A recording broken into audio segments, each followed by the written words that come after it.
Hello, everyone. My name is Gauri, also from the Kirk Center. And in this newsletter, I'm going to talk to you about constipation. Constipation is near and dear to my heart, in part because I have suffered with it for so long. Um, and also in part because I was a colorectal specialist at the last place that I worked at, and I had helped build a colorectal program, and I got to work very closely with GI and colorectal surgeons. And so I have like this wealth of knowledge that I just love to share with you guys, and maybe give you some tips and uh, help you guys on your journey to being your healthiest selves, right? Um, so I'll start with what is constipation? Oftentimes, people who see me will be like, well, I'm not constipated, but I only poop once a week. Or they'll say, well, I'm not constipated because my stools are super soft.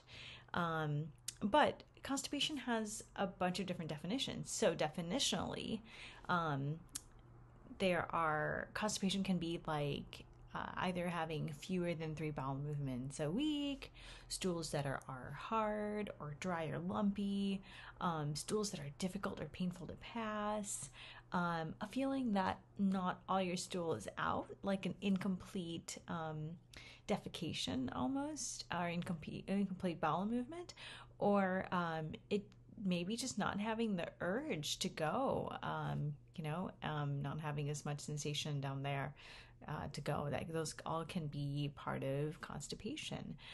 You don't have to have all of the above symptoms in order to have constipation, but if you have one or more of the symptoms, you should maybe ask your doctor about what the next step may be, and we can help you on your journey here as well. So there's multiple things that can contribute to constipation. At the Kirk Center, we deal with visceral fascial tensions and slow motility, things that we can deal with manual therapy. Then there's a whole component that deals with Poo-Poo Mechanics and the mechanics of your pelvic floor when you are going. And then there's also diet and water intake, which can affect, what your stools actually look like. So I'm going to do a video series for this, and there's going to be multiple different videos that kind of explain each of the things I just spoke about. But today's video is going to focus on Poo-Poo Mechanics.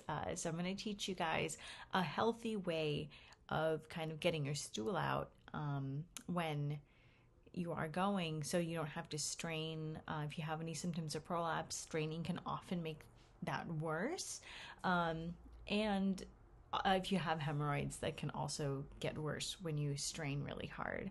So I will teach you good poo-poo mechanics and good toilet habits. And next month we'll talk about something a little bit different. Okay? So let's get started. So what are defecation mechanics? What are poo-poo mechanics? So poo-poo mechanics have to do with what your pelvic floor is doing when you're going. And so oftentimes, so your pelvic floor kind of looks like a hammock of muscles. And when you poop, it should kind of descend downwards to go. And it should kind of come down. Your perineal body, which is in between, in women, between the vagina and the rectum, and in men from the base of the penis to the rectum, both of those things should kind of descend downwards towards the ground or towards your toilet. Sometimes one of the problems in pelvic floor dysfunction or pelvic floor dyssynergy or incoordination is that when we try to go, that perineal body will move up towards our heads or won't move at all. And so that means that makes it so we have to strain a little bit more. We have to kind of push to get the stool out, which is no bueno, right? So I'm here to teach you some of the things that we can do to try and get that stool out. step number one, get a squatty potty. So one of the reasons we use a squatty potty and put ourselves in a squat position is because our poop chute is kinked. I'll take this off. And our poop chute that's kinked has a muscle called the Pubertalis muscle that slings it back all the way. And what it's doing is that it is keeping you continent in standing, which means, so if it didn't, stool could fall right out of you.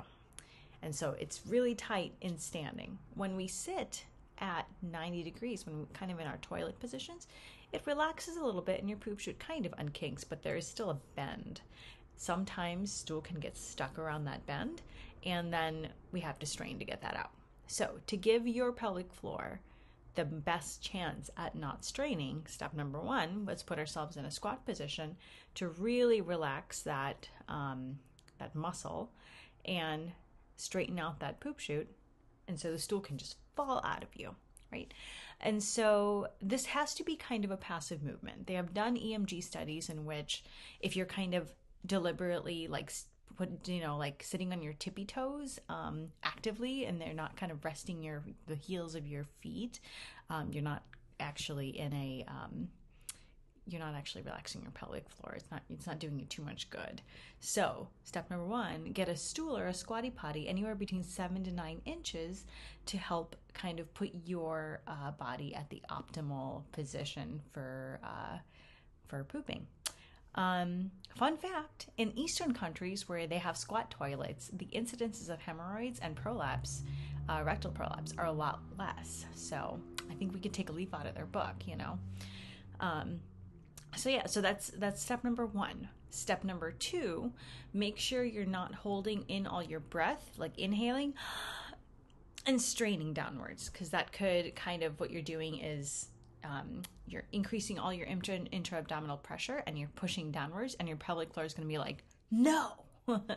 So it's not going to quite relax in that position either. So make sure you're not holding your breath or straining that way. Okay. The third one, the third tip is going to be, I'm going to teach you a technique to do on the toilet. And for that, I'm going to get the help of Steve, my boyfriend, who's going to help demonstrate all this really good stuff. All right. So be right back. I'll get Steve and then I'll be back with you in a minute. Hello, everyone. So everyone's going to meet Steve now. He's on the toilet and we're going to video proper poo-poo mechanics. Ready? Okay, let me turn this around. I have no idea how to actually work this. Hello, everyone. Meet Steve. This is Steve. Steve, say hi. Hi. He's my boyfriend, and we are going to demonstrate proper poo-poo mechanics. So step number one, I'm going to show you this really awesome not bidet. That's our bidet. And this is our squatty potty that is like 7 to 9 inches. It kind of puts Steve, you can see his hips, at an optimal angle for pooping and having his poop chute be totally straight and for the poop to drop out of him magically. Okay, so the next thing we're gonna do is demonstrate poo-poo mechanics. And normally people can sit up straight like that. They can either lean forward a tiny bit or backwards, if whatever makes them feel more comfortable is what you should be doing. And so the first step is to make sure that you're not going to inhale and push a bunch of air down through the abdominal cavity. So first step I have people do is inhale, exhale, second step, exhale, and then make your belly big. So with your abdominal muscles, you're going to push out your belly. Yep. And let us demonstrate that one more time. So inhale, exhale, make your belly big. Like, you see how his belly came out? That's pretty good. And then bear down like you're having a bowel movement. So, yeah. So you just kind of push downwards. Okay. And then that should be helpful in terms of opening up your anal sphincters properly, so you're able to defecate without straining. Let's try it one more time to recap. Inhale, exhale, make your belly big, Stevie, and bear down.